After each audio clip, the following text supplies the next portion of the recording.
దేవుడవు, జ్ఞానాన్ని ఇచ్చే దేవుడవు, హెచ్చించే దేవుడవు నాయన, దరిద్రతను పారద్రోలే దేవుడవు, ప్రతి శాపాన్ని కొట్టివేసే దేవుడవు నాయన. ఈ ఉదయకాల సమయంలో మీ ఆశీర్వాదముతో మమ్మల్ని అందరినీ నింపండి. సకాలంలో వచ్చిన ప్రతి బిడ్డను బహుగా మీరు దీవించండి. దూర ప్రాంతాల నుంచి ఇంకా అనేక మంది రాబోతూ ఉంటుండగా వారందరినీ మీరే తీసుకుని రండి. ఈ మందిరములో ఈరోజు అడుగు పెట్టే ప్రతి ఒక్కరూ దీవించబడుదురుగాక, ప్రతి ఒక్కరూ నీ సన్నిధిని అనుభవించుదురుగాక, నీ వాక్యముతో నింపబడుదురుగాక. యేసయ్య నామానికి వ్యతిరేకమైన సమస్త ఆటంకాలు లయమైపోవునుగాక. పరిశుద్ధాత్మదేవా, యేసయ్య నామం ఇక్కడ హెచ్చింపబడుతూ ఉంటుండగా మీరే అందరినీ అభిషేకించండి, దీవించండి, మీ మహిమతో నింపండి. ఈరోజు జరగబోయే ఆరాధనంతా నాయనా యేసయ్యా నీ మహిమ కొరకే, అందరి దీవెన కొరకు మీరు జరిగించమని ప్రార్థన చేస్తూ ఉన్నాం. సహాయము దయచేయండి. పాడుతున్న పాటలు నైనా మీరే అభిషేకించండి. అందరూ మంచిగా పాడగలుగుటకు సహాయం చేయండి. వాయిద్యాలు వాయిస్తున్న బిడ్డలు దీవించండి. వాక్యం చదవబోయే బిడ్డలు, ప్రార్థించబోయే బిడ్డలు అందరినీ మీ చేతులకు అప్పగిస్తూ ఉన్నాం ప్రభా. నీకే మహిమ ఘనత ప్రభావం ఆరోపిస్తూ యేసయ్య నామంలో వేడుకను ప్రార్థిస్తూ ఉన్నాము తండ్రి, ఆమేన్.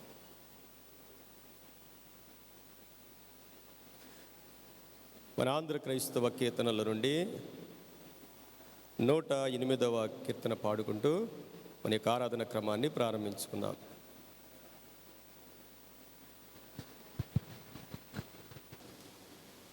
ఆంధ్ర క్రైస్తవ కీర్తన పుస్తకం నుంచి 108వ పాట పాడుకుందామండి. 108 సాంగ్ నంబర్. హ్యాపీ. కొనియాడదరమే నిన్ను కోమల హృదయ, కొనియాడతరమే నిన్ను తనరారు దినకారు వెనుతారలను మించు, తనరారు దినకారు వెనుతారలను మించు, ఘనతేజమున నొప్పు కాంతిమంతుడ నీవు, కొనియాడతరమే నిన్ను కోమల హృదయ, కొనియాడతరమే నిన్ను. కెరూబులు సెరూబులు మరిదూతగణములు, కెరూబులు సెరూబులు మరిదూతగణములు, నురుదారంబుగా గొలవ నాపు శ్రేష్ఠుడ నీవు, కొనియాడతరమే నిన్ను కోమల హృదయ, కొనియాడతరమే నిన్ను. సర్వలోకముల బర్వు దేవుడవయ్యో, సర్వలోకముల బర్వు దేవుడవయ్యో, నువ్వే శ్రీకర్తన నోప్తావించితి నీవు, కొనియాడతరమే నిన్ను కోమల హృదయ, కొనియాడతరమే నిన్ను. విశ్వమంతయు నేలు వీరసనుడవయ్యో, విశ్వమంతయు నేలు వీరసనుడవయ్యో, పశ్వాలితో దోడి ఆండియో ఇవి నీవు, కొనియాడతరమే నిన్ను కోమల హృదయ, కొనియాడతరమే నిన్ను. దోషములను మరియు దాసాని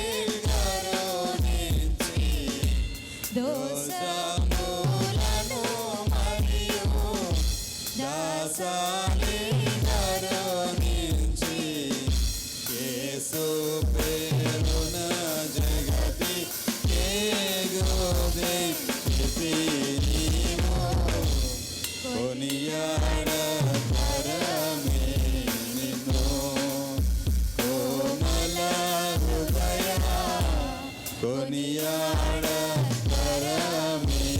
నిన్ను నరులాయందు నా కరుణ ధర సమాధానము నరులాయందు నా కరుణ ధర సమాధానము చిరకాలమును మహిమ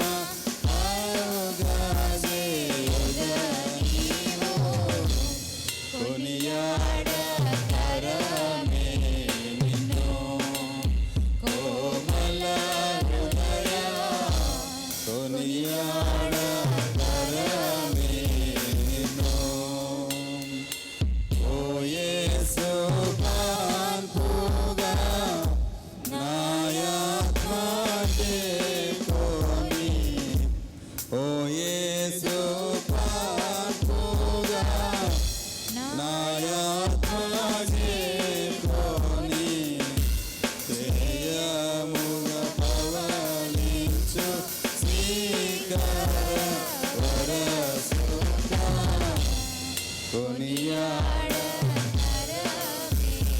నిన్ను కోమల హృదయ కొనియాడతరమే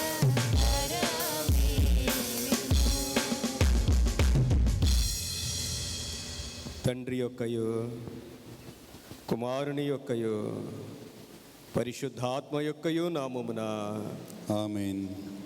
మా సృష్టికర్తవు విమోచకుడవునైనా సర్వశక్తిగల దేవా, దీనులము పాపులము అగుమేము స్వాభావికముగా పాపులమనియు అపవిత్రులమనియు తలంపు వలన మాట వలన క్రియ వలన నీకు విరోధముగా పాపము చేసితమనియు నీ ఎదుట ఒప్పుకొనుచున్నాము.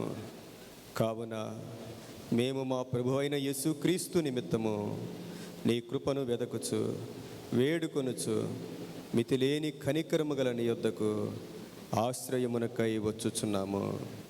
తండ్రికిన్ కుమారునికిన్ పరిశుద్ధాత్మకును ఆదియందు ఇప్పుడు ఎల్లప్పుడూ యుగమునట్లు మహిమ కలుగునుగాక.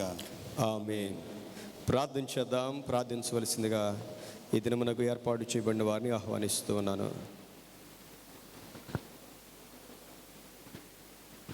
సమాధానికి అధిపతి యొక్క దేవ నాయన, నీకే వందనాలు స్తోత్రాలు చెల్లిస్తున్నావు. మహిమోన్నతుడా గొప్ప దేవుడా, నీకే వందనాలు నాయన. స్తోత్రం దేవా. ఇగో నాయన, రావాల్సిన బిడ్డలను క్షేమంగా తోడుకురమ్మని అడుగుచున్నాను దేవా. యేసయ్య, ఇగో నాయన మా 3 సంఘాలను కూడా జ్ఞాపకం చేసుకోమని అడుగుచున్నాను దేవా. ఇక నేను ఈ నెలలో జరిగిన కార్యక్రమం అంతట్లో మీరు ఉండమని అడుగుచున్నాను. 15వ తారీఖున జరగబోయే నాయన చిల్డ్రన్స్ క్రిస్మస్లో మీరు ఉండమని అడుగుచున్నాను. అలాగే ప్రభు బిడ్డలు కూడా పరీక్షలు కూడా రాయిస్తున్నారు ప్రభు. యేసయ్య, చంటి బిడ్డలందరినీ మీరు జ్ఞాపకం చేసుకోమని అడుగుచున్నాను దేవా. యేసయ్య, మా సంఘ పెద్దలందరినీ ప్రతి ఒక్కరిని జ్ఞాపకం చేసుకోమని అడుగుచున్నాను నాయన. మా డీకిన్స్ వారిని ప్రత్యేకంగా జ్ఞాపకం చేసుకుని ఆయన వృద్ధాప్యం ఉన్న బిడ్డలు మీరు జ్ఞాపకం చేసుకోమని అడుగుచున్నాను దేవా. యేసయ్య, ఎలియా మాస్టర్ని సేవకరంకులుగా జ్ఞాపకం చేసుకోండి ప్రభా. నాయన బావికి ఇచ్చిన ఆరోగ్యాన్ని బట్టి కూడా నీకు నిండా వందనాలు నాయన. యేసయ్య, నీకే వందనాలు నాయన. మా సెక్రటరీ ప్రెసిడెంట్ అందరినీ మీరు జ్ఞాపకం చేసుకోండి. మరి ముఖ్యంగా నాయన మా సంఘ సేవకులు ముగ్గురిని జ్ఞాపకం చేసుకోండి ప్రభా. వారి కుటుంబాలు దీవించండి, వారికి మంచి ఆరోగ్యాలు ఇవ్వండి ప్రభా. వారి బిడ్డలను దీవించమని అడుగుచున్నాను దేవా. యేసయ్య, నీకే వందనాలు. అలాగే మా సంఘ యవన బిడ్డలందరినీ మీ జ్ఞాపకం చేసుకోమని అడుగుచున్నాను నాయన. ఇక మా యవన బిడ్డలందరూ ప్రభా ఎక్కడెక్కడో దూర ప్రాంతాల్లో ఉంటున్నారు ప్రభా. వారి ఉద్యోగాల నిమిత్తం ప్రభా, నాయన స్టడీ నిమిత్తం వారు ఉంటుండగా ప్రభా నాయన, మా బిడ్డలు ఎక్కడున్నప్పటికీ ప్రభా నిన్ను మహింపరిచేవారుగా, నిన్ను గణపరిచేవారుగా, నిన్ను స్తుతించేవారుగా ఉండడానికి కృప దయచేయమని అడుగుచున్నాను దేవా. మా యవన బిడ్డలందరినీ దీవించండి, ఆశీర్వదించమని అడుగుచున్నాను. మా బిడ్డలందరినీ ఉన్నత స్థలాల్లో ఉంచండి ప్రభా. అనేక మంది బిడ్డలకు వారు ఆశీర్వాదకరంగా ఉండడానికి కృప దయచేయమని అడుగుచున్నాను దేవా. నాయన మా యవన బిడ్డలందరినీ నాయన యేసయ్య ఫలించే కొమ్మలుగా ప్రభా, ప్రకాశించే జ్యోతులుగా వారు ఉండడానికి కృప దయచేయమని అడుగుచున్నాను దేవా. అలాగే నాయన నా ప్రభా నేను మా విశాఖపట్నాన్ని కూడా కాపాడమని అడుగుతున్నాను నాయన. ఎవరైతే ఇక్కడ పాలన చేస్తున్నారో మంచి ఆరోగ్యాన్ని ఇవ్వండి ప్రభా. వారికి తెలివిని జ్ఞానంతో ప్రభా ప్రతి ఒక్కరికి న్యాయం జరగడానికి కృప దయచేయమని అడుగుతున్నాను దేవా. యేసయ్య మా సైనికులు జ్ఞాపకం చేసుకోండి, యెరూషలేము జ్ఞాపకం చేసుకోండి దేవా. యేసయ్య నీకే వందనాలు స్తోత్రాలు చెల్లిస్తున్నాం ప్రభా. గర్భిణీ స్త్రీలు జ్ఞాపకం చేసుకోండి ప్రభా. వారికి సుఖమైన ప్రసవాలు దయచేయమని అడుగుతున్నాను నాయన. మా సంఘంలో చాలా బిడ్డలు ఉన్నారు ప్రభావాన్ని ప్రత్యేకంగా జ్ఞాపకం చేసుకో. అలాగే నాయన గర్భఫలాల కొరకు ఎదురు చూసే బిడ్డలను కూడా జ్ఞాపకం చేసుకోండి ప్రభా. అనారోగ్యంగా ఉన్న బిడ్డలను కూడా జ్ఞాపకం చేసుకోండి. వారందరినీ మీరు ముట్టి స్వస్థపరచమని అడుగుతున్నాను దేవా. యేసయ్య ఈ నెల అంతట్లో నాయన ప్రతి ఒక్కరి గృహాల్లో సంతోషము సమాధానము దయచేయండి ప్రభా. నీ యొక్క జన్మదిన వేడుకలు ప్రతి ఒక్కరూ ప్రభా ఆనందాలతో జరుపుకోవడానికి, మరి ముఖ్యంగా వారి హృదయాల్లో నాయన మీరు పుట్టడానికి కృప దయచేయమని అడుగుతున్నాను దేవా. అలాగే నాయన రావాల్సిన బిడ్డలు క్షేమంగా తోడుకురండి. వారి వాహనాల చుట్టూ మీకు కంచి మేము అడుగుతున్నాను దేవా. అలాగే నీ దేని సేవకుని జ్ఞాపకం చేసుకుని నీ సిలువు చాటుని మరుగుపరిచిన ఆయన మాకు ఏ జీవాహారం కావాలో మీరే దయచేయమని నైనా మమ్మల్ని ఒకసారి అందరినీ నైనా జ్ఞాపకం చేసుకోమని నీ సన్నిధి అంతా నీ ప్రసన్నత ఉంచమని మీరే మహిమగంతో పొందమని దీనిలో నా ప్రార్థన ఆలకించమని యేసుని వేడుకొని ప్రార్థన చేస్తున్నాను మా తండ్రి. ఆమేన్. ప్రార్థన చేసిన ప్రియ సహోదరికి ప్రభు నామంలో వందనాలు తెలియజేస్తున్నాను.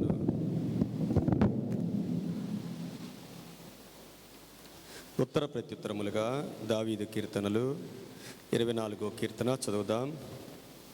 24వ కీర్తన. భూమియు దాని సంపూర్ణతయు లోకమును దాని నివాసులను యెహోవావే. ఆయన సముద్రముల మీద దానికి పునాది వేసెను, ప్రవాహ జలముల మీద దాన్ని స్థిరపరచెను. యెహోవా పర్వతమునకు ఎక్కదగిన వాడెవడు? ఆయన పరిశుద్ధ స్థలములో నిలువదగిన వాడెవడు? వ్యర్థమైన దాని యందు మనస్సు పెట్టకయు, కపటముగా ప్రమాణము చేయకయు, నిర్దోషమైన చేతులను శుద్ధమైన హృదయమును కలిగి వాడే. వాడు యెహోవా వలన ఆశీర్వాదము నొందును, తన రక్షకుడైన దేవుని వలన నీతిమత్వము నొందును. ఆయన ఆశ్రయించేవారు యాకోబు దేవా, ఈ సన్నిధిని వెతుకువారు అట్టివారే. గుమ్మములారా మీ తలలు పైకెత్తుడి, మహిమగల రాజు ప్రవేశించున్నట్లు పురాతనమైన తలుపులారా మిమ్మను లేవనెత్తుకొనుడి. మహిమగల ఈ రాజు ఎవడు? బల శౌర్యములు గల యెహోవా, యుద్ధశూరుడైన యెహోవా. గుమ్మములారా మీ తలలు పైకెత్తుకొనుడి, పురాతనమైన తలుపులారా మహిమగల రాజు ప్రవేశించున్నట్లు మిమ్మను లేవనెత్తుకొనుడి. మహిమగల ఈ రాజు ఎవడు? సైన్యములకు అధిపతి యెహోవాయే, ఆయనే ఈ మహిమగల రాజు. ఆమేన్. మనందరం కలిసి అపోస్తలుల విశ్వాస ప్రమాణాన్ని చెప్దాం. భూమి ఆకాశములను సృజించిన సర్వశక్తిగల తండ్రి అయిన దేవుని నేను నమ్ముచున్నాను. ఆయన ఏక కుమారుడును మన ప్రభు అయిన యేసుక్రీస్తును నమ్ముచున్నాను. పరిశుద్ధాత్మను నమ్ముచున్నాను. పరిశుద్ధ క్రైస్తవ సంఘముగు పరిశుద్ధుల సహవాసమును, పాప క్షమాపణయు, శరీర పునరుద్ధానమును, నిత్య జీవమును ఉన్నవని నమ్ముచున్నాను. ఆమేన్. దయచేసి అందరూ కూడా కూర్చోండి. ఈ సమయంలో యవన బిడ్డలు వచ్చి ఒక పాట పాడి ప్రభువును మహింపరచవలసిందిగా ఆహ్వానిస్తా ఉన్నాను.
Praise the lord.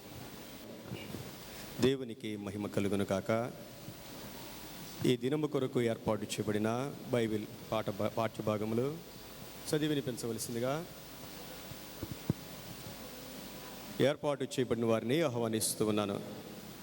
పాత నిబంధన గ్రంథంలో నుండి మీకా గ్రంథం 5వ అధ్యాయము 1వ వచనం నుండి 5వ వచనం వరకు. మీకా గ్రంథం 5వ అధ్యాయము 1వ వచనం నుండి 5వ వచనం వరకు. అలాగే నూతన నిబంధన నుండి లూకా సువార్త 2వ అధ్యాయము 1వ వచనం నుండి 7వ వచనం వరకు చదివి వినిపించవలసిందిగా ఏర్పాటు చేయబడిన వారిని ఆహ్వానిస్తూ ఉన్నాను. అందరికీ వందనాలండి. ఈ పరిశుద్ధ ఆదివారం కొరకై దైవజనులచే ఏర్పాటు చేయబడినటువంటి పాత నిబంధన గ్రంథం నుండి మీకా రాసినటువంటి 5వ అధ్యాయము 1 నుంచి 5 వచనాలు ఈ విధంగా రాయబడి ఉన్నది. మీకా గ్రంథము 5వ అధ్యాయము 1 వచన ప్రారంభము. అయితే సమూహములుగా కూడుదానా, సమూహములుగా కూడుము, శత్రువులు మన పట్టణము ముట్టడి వేయుచున్నారు. వారు ఇశ్రాయేలుల న్యాయాధిపతిని కర్రతో చెంప మీద కొట్టుచున్నారు. బెత్లెహేము ఎఫ్రాతా, యూదావారి కుటుంబములలో నీవు స్వల్ప గ్రామమైనను నా కొరకు ఇశ్రాయేలులను ఏలబోవాడు నీలో నుండి వచ్చును. పురాతన కాలము మొదలుకొని శాశ్వత కాలము ఆయన ప్రత్యక్షత మగుచుండెను. కాబట్టి ప్రసవమగు స్త్రీ పిల్లలు కను వరకు ఆయన వారిని అప్పగించును. అప్పుడు ఆయన సహోదరులో శేషించిన వారును ఇశ్రాయేలుతో కూడా తిరిగి వత్తురు. ఆయన నిలిచి యెహోవా బలము పొంది తన దేవుడైన యెహోవా నామ మహాత్యమును బట్టి తన మందను మేపును. కాగా వారు నిలుతురు. ఆయన భూమి అంతముల వరకు ప్రబలుడు అగును. ఆయన సమాధానమునకు కారకుడగును. అశ్షూరు మన దేశములో చొరబడి మన నగరులలో ప్రవేశింపగా వారిని ఎదిరించుటకు మేము ఏడుగురు గొర్రెల కాపరులను 80 ప్రధానులను నియమింతును. ఇంత పర్యంతము. అందరికీ వందనాలండి.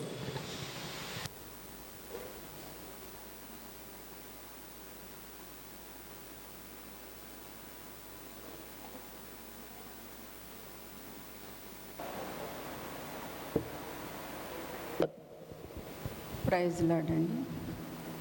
దైవజనునిచే ఏర్పాటు చేయబడిన పరిశుద్ధ వాక్యము లూకా సువార్త 2వ అధ్యాయము 1 నుంచి 7 వచనాల వరకు అండి. Page number 51. లూకా సువార్త 2వ అధ్యాయము 1 నుంచి 7 వచనములు. ఆ దినములలో సర్వలోకమునకు ప్రజాసంఖ్య వ్రాయవలెనని కైసరు ఆగుస్తు వలన ఆజ్ఞ ఆయను. ఇది కురేనియు సిరియా దేశమునకు అధిపతి అయి ఉన్నప్పుడు జరిగిన మొదటి ప్రజాసంఖ్య. అందరూ ఆ సంఖ్యలో వ్రాయబడుటకు తమ తమ పట్టణములకు వెళ్ళిరి. యోసేపు దావీదు వంశంలోను గోత్రంలోను పుట్టినవాడు కనుక తనకు భార్యగా ప్రదానము చేయబడి గర్భవతి అయి ఉండిన మరియాతో కూడా ఆ సంఖ్యలో వ్రాయబడుటకు గలిలియాలోని నజరేతు నుండి యూదయలోని బెత్లెహేం అనబడిన దావీదు ఊరికి వెళ్ళెను. వారు అక్కడ ఉన్నప్పుడు ఆమె ప్రసవ దినములు నిండెను గనుక తన తొలిచూలి కుమారుని కని పొత్తిగుడ్డలతో చుట్టి సత్రంలో వారికి స్థలము లేనందున ఆయనను పశువుల తొట్టిలో పరుండబెట్టెను. ఈ పరిశుద్ధ వాక్యం మన వినికిడిలో దేవుడు దీవించును కాక. ఆమేన్. వాక్య భాగములు చదివి వినిపించినటువంటి ట్రెజరర్ గారు ఎస్ రత్నం గారికి, అలాగే మిస్సెస్ యాంటోనీ గారికి ప్రభు నామముల వందనాలు. ఈ సమయంలో మన ఆంధ్ర క్రైస్తవ కీర్తనలో నుండి 109వ కీర్తన పాడుకొని ప్రభు నామాన్ని మహిమపరుద్దాం. చింతలేదిక యేసు పుట్టెను వింతగను బెత్లెహేమందునా, చెంత చేరను రాండి సర్వజనాంగమా, సంతసముందుమా చెంత చేరను రండి సార్వ జనాంగమా సంతసముందుమా దూత తెలిపెను గొల్లలకు శుభవార్తన దివసంబు వింతగా ఖ్యాతి మీరగవారు యేసును కాంచిరి స్తుతులు నరించిరి ఖ్యాతి మీరగవారు యేసును కాంచిరి స్తుతులు నరించిరి చుక్కపనుకొని నానులెంతో మాకోవతో నా ప్రభుని కనుగొనా చక్కగా బేత్లెహేముపురమున దొర్చిరి కానుకలిచ్చిరి చక్కగా బేత్లెహేముపురమున దొర్చిరి కానుకలిచ్చిరి కన్యగర్భమునందు పుట్టెను కరుణగల రక్షకుడు క్రీస్తుడు ధన్యులగుటకు రండి వేగమే దీనులై సర్వమాన్యులై ధన్యులగుటకు రండి వేగమే దీనులై సర్వమాన్యులై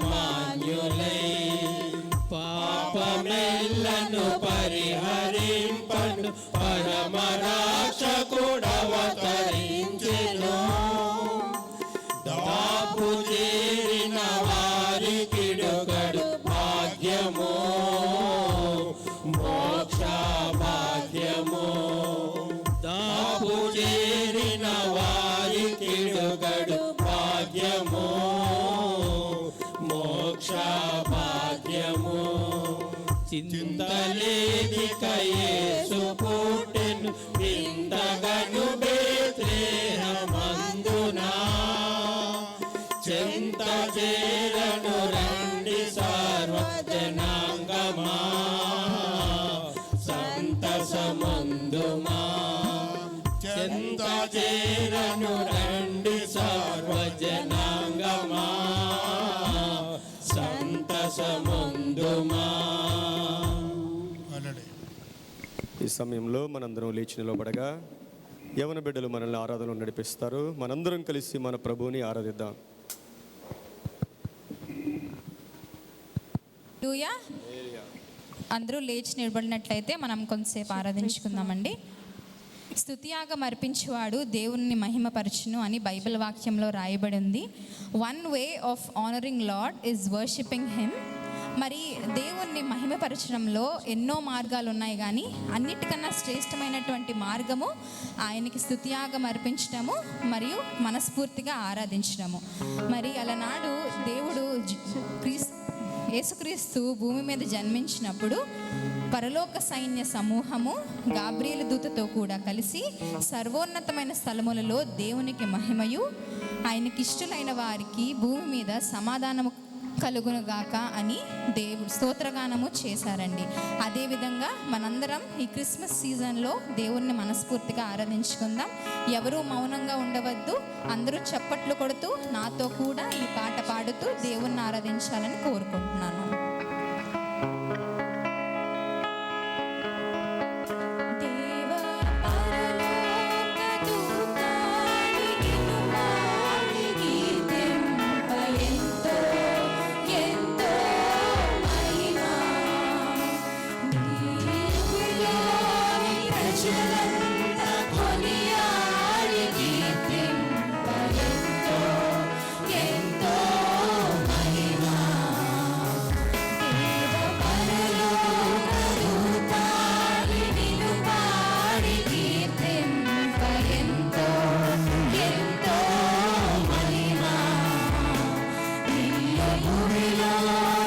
ప్రజలంతా కొనియాడి కీర్తింప ఎంతో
యేసయ్యా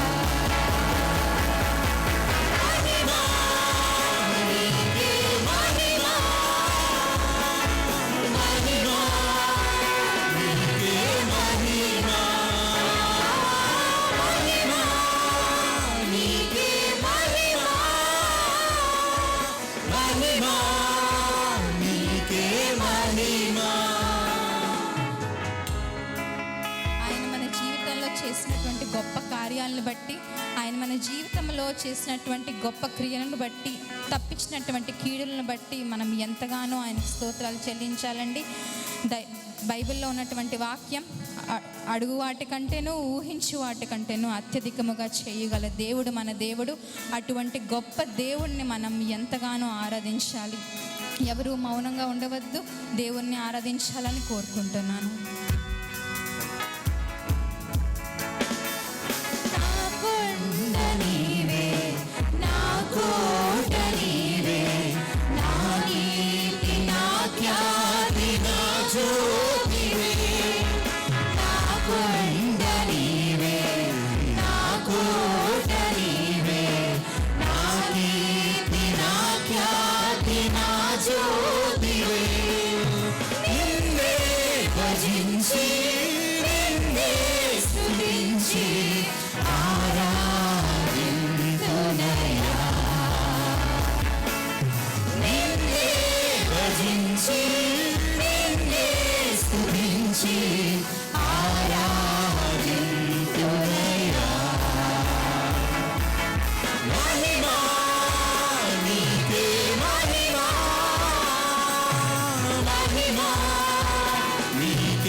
మహామహిమలో వసించుచు ఉన్నా అది పరిశుద్ధుడు అయిన మా తండ్రి, నీకు స్తోత్రాలు చెల్లిస్తా ఉన్నా.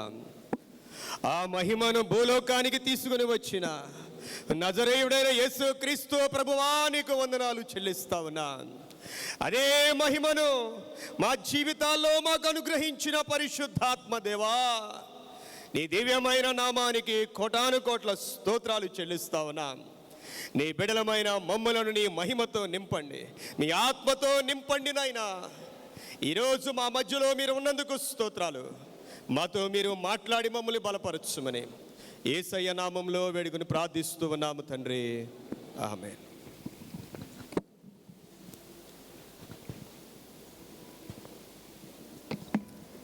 ప్రియమైన దేవుని బిడ్డలారా, మీ అందరికి కూడా ప్రభు అయిన యేసుక్రీస్తు వారి నామంలో వందనాలు. మరి ప్రభాకర్ అన్న గారు కూడా మంచి ఆరోగ్యంతో మన మధ్యలోనికి రావటం, ఝాన్సీ గారికి వారిని బట్టి దేవాతి దేవుణ్ణి స్తుతిస్తూ ఉన్నాను. దేవునికి మహిమ కలుగునుగాక. దేవుని బిడ్డలారా, ఈ క్రిస్మస్ దినాల్లో యేసుక్రీస్తు ప్రభువారు జన్మించిన ఈ ఆశీర్వాదకరమైన దినాల్లో మనందరం ఎంతో సంతోషంగా గడపవలసిన వారమై ఉన్నాం. మన సంఘంలో కూడా ఈ నెలలో దేవుడు కొంతమంది బిడ్డలు అనుగ్రహించాడు. వైఎన్ బాబు గారికి మనవణ్ణి అనుగ్రహించారు. దేవునికి మహిమ కలుగునుగాక. అలాగే మన సంఘానికి వచ్చే శాంతి స్వరూపనే ఆయనకు కూడా దేవుడు కుమారుని అనుగ్రహించారు. పోయిన వారంలో వారు చాలా బాధపడ్డారు. ఆల్రెడీ 1-2 సార్లు మిస్క్యారీ అయినట్టుంది. ఇంటికి తీసుకుని వెళ్ళి ప్రార్థన చేయించుకున్నారు. చాలా భయపడ్డారు. కానీ వారి కోసం ప్రార్థన చేస్తూ ఉన్నాం. సంఘం ప్రార్థన చేస్తూ ఉంటుండగా నిన్న ఊరికే ఫోన్ చేశాను ఎలా ఉన్నారని. పాస్టర్ గారు ఆల్రెడీ గడిచిన సోమవారం దేవుడు మాకు మగబిడ్డను అనుగ్రహించాడండి అని సెలవు ఇచ్చి వాళ్ళు తెలియజేశారు. మన సంఘంలో దేవుడు చాలా కార్యాలు చేస్తూ ఉన్నందుకు సేవకునిగా చాలా సంతోషంగా ఉంది. ఇంకో బిడ్డ కూడా మనకి ఈ నెలలో మరి దేవుడు కీర్తిగా అనుగ్రహించబోతా ఉన్నాడు. అందరం కూడా ప్రార్థన చేద్దాం. ప్రియమైన దేవుని బిడ్డరా, ఈరోజు మనం చదువుకున్న లూకాసు వార్త 2వ అధ్యాయము ప్రారంభ వచనము నుండి మనం చదువుతూ ఉంటుండగా, ఆ దినములలో సర్వలోకమునకు ప్రజాసంఖ్య వ్రాయవలనని కైసరు అగుస్తు వలన ఆజ్ఞ ఆయను. కైసరు అగుస్తు గురించి మనం చాలాసార్లు వినుంటాం. Is the Roman emperor. క్రీస్తు పూర్వము 63వ సంవత్సరంలో జన్మించాడు. 19 సంవత్సరాలకే రోమా చక్రవర్తిగా ఆయన దీవించబడ్డాడు. ఈయనెవరంటే జూలియన్ సీజర్ యొక్క మేనకోడల యొక్క కుమారుడు. మనందరం చాలాసార్లు జూలియస్ సీజర్ గురించి వినే ఉంటాం. The great Roman emperor. ఆయనే ఈయన దత్తత తీసుకుని 19వ సంవత్సరంలో రాజుగా ప్రకటించాడు.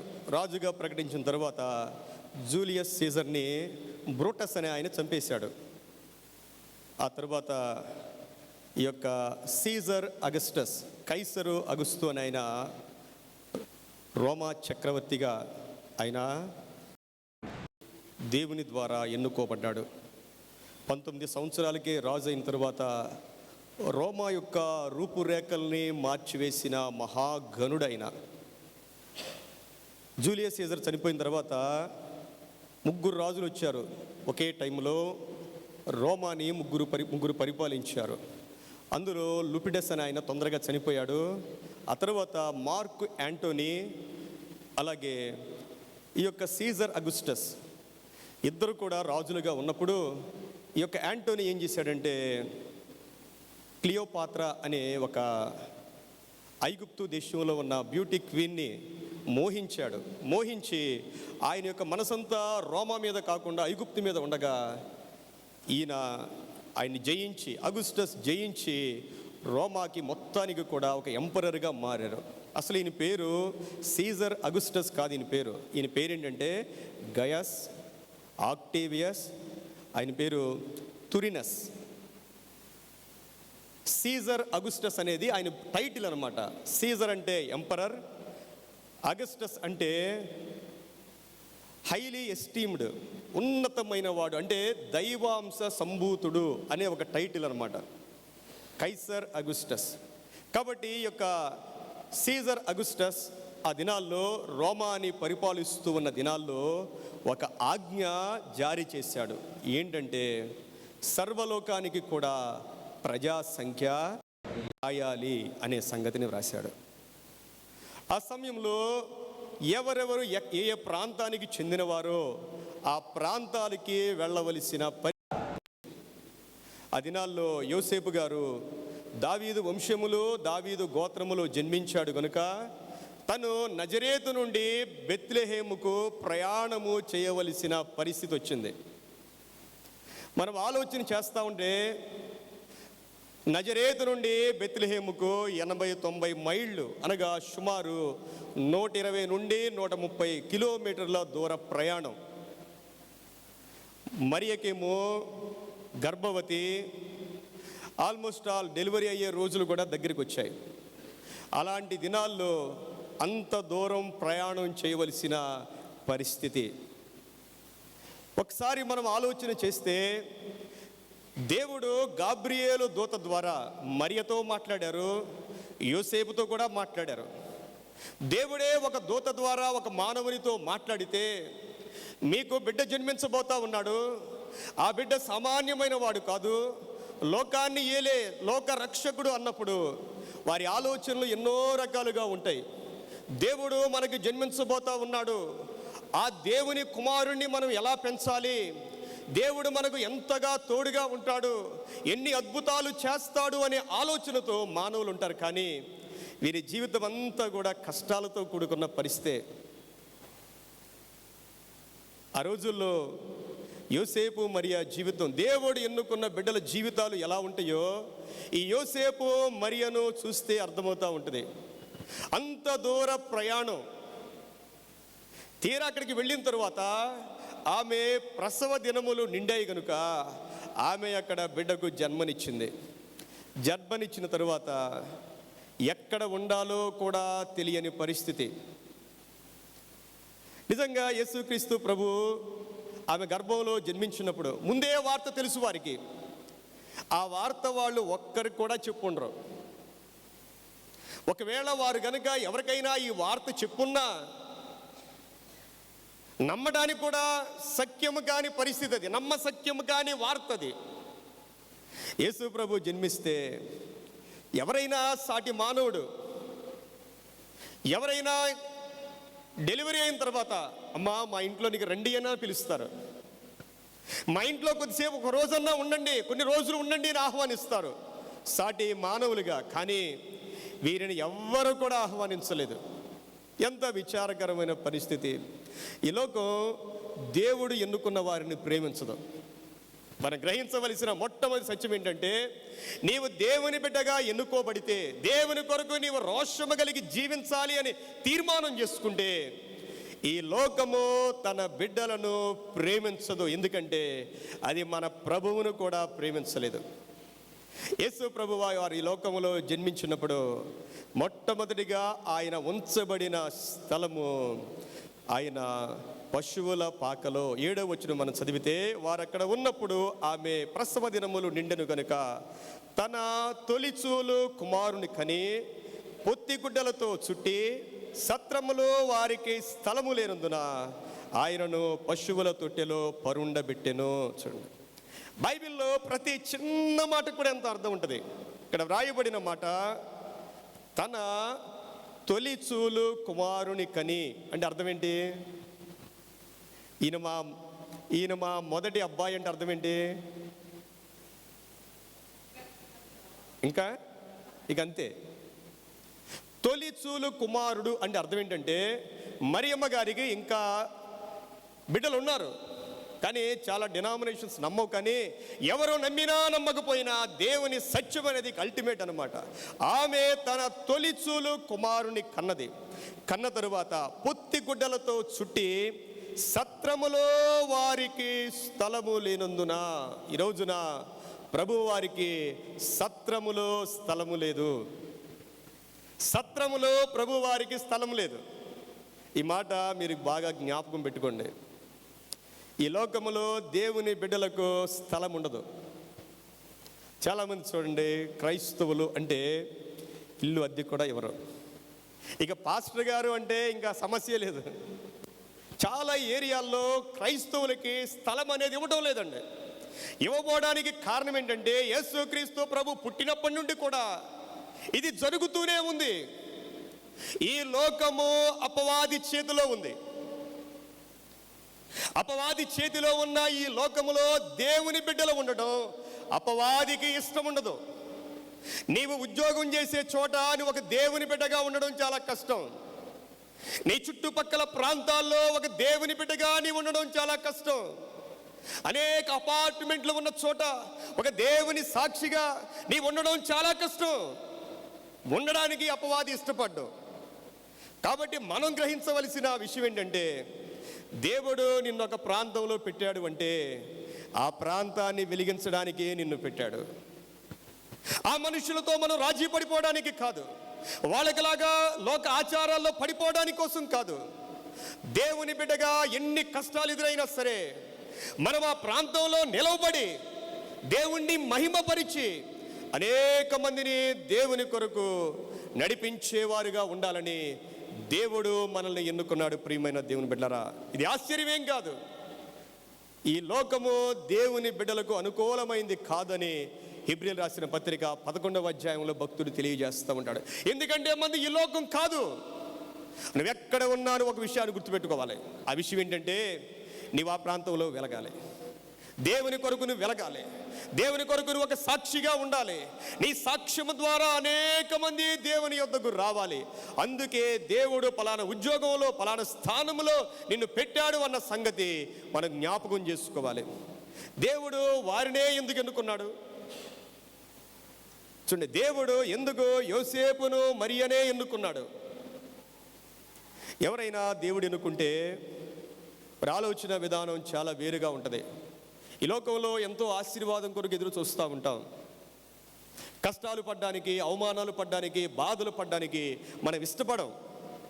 దేవుడు ఎవరిని ఎన్నుకున్నా సరే, ఆయన కోసం ప్రాణం పోయినా సరే నిలవబడే వారిని దేవుడు ఎన్నుకుంటాడు. ఎలాంటి అవమానాలు వచ్చినా తట్టుకునే వారిని దేవుడికి తెలుసు, మన హృదయం ఏంటో తెలుసు. ఒక చిన్న మాట అంటే అలిగి, ఒక చిన్న మాటకే మనం దేవుణ్ణి విడిచిపెట్టి, ఒక చిన్న మాటకే మనం సంఘాన్ని విడిచిపెట్టేవారుగా మనం ఉండకూడదు. ప్రియమైన దేవుని బిడ్డలారా, దేవుని కొరకు నిలబడాలి అంటే మనలో ఉండవలసిన బలమైన తీర్మానం ఏంటంటే ఎన్ని అవమానాలు వచ్చినా, ప్రాణం పోయినా, దేవా నేను ఎన్నడూ వెనుతిరిగి చూడను నాయనా. నిన్న విజ్ఞానంతో మాట్లాడుతూ ఉండండి, ఒక మంచి మాట నాతో అన్నాడు, చాలా సంతోషం అనిపించింది. దేవుని కొరకు ప్రాణం పెట్టవలసి వస్తే మొట్టమొదటిగా నేనే పెడతాను పాస్టర్ గారు అన్నాడు. దేవునితో ఉండాలి. నిజంగా ఒక ఆలోచన, ప్రియమైన దేవుని బిడ్డలారా, దేవుని కొరకు శ్రమలు, దేవుని కొరకు అవమానాలు, దేవుని కొరకు నిందలు పడడం అనేది గొప్ప ధన్యత. వాస్తవానికి మరియమ్మ వెళ్ళవలసిన అవసరం లేదు, ఒక యోసేపు గారు వెళితే చాలు. ఆ యొక్క ప్రజా సంఖ్యలో వ్రాయబడ్డానికి ఆయన ఒక్కడ వెళితే చాలు. ఆమె కూడా ఎందుకు వెళ్ళి ఉంటుంది అంటే అసలు ఆమెను బంధువులు కూడా యాక్సెప్ట్ చేశారో లేదో. నీకు పెళ్లి కాకుండా పిల్లలేంటి, పెళ్లి కాకుండా గర్భం ధరించడం ఏంటి, ఎన్ని అవమానాలు ఆమె భరించి ఉంటుందో. అందుకే ఆమె కూడా అలాగా ప్రయాణం చేసి ఉంటుంది. దేవుడు ఎన్నుకున్న బిడ్డలు వారి జీవితాల్లో అనేకమైన గాయాలు ఉంటాయి. ప్రియమైన దేవుని బిడ్డలారా, ఈ లోకములో దేవుని బిడ్డలకు స్థలము లేదు. యోహాను సువార్త 1వ అధ్యాయంలో యేసు ప్రభు వారు తన సొంత ప్రజల మధ్యకు వచ్చారు. ఆ ప్రజలు కూడా ఆయన్ని అంగీకరించలేదు. యేసు ప్రభువుని సొంత ప్రజలు కూడా అంగీకరించలేదు.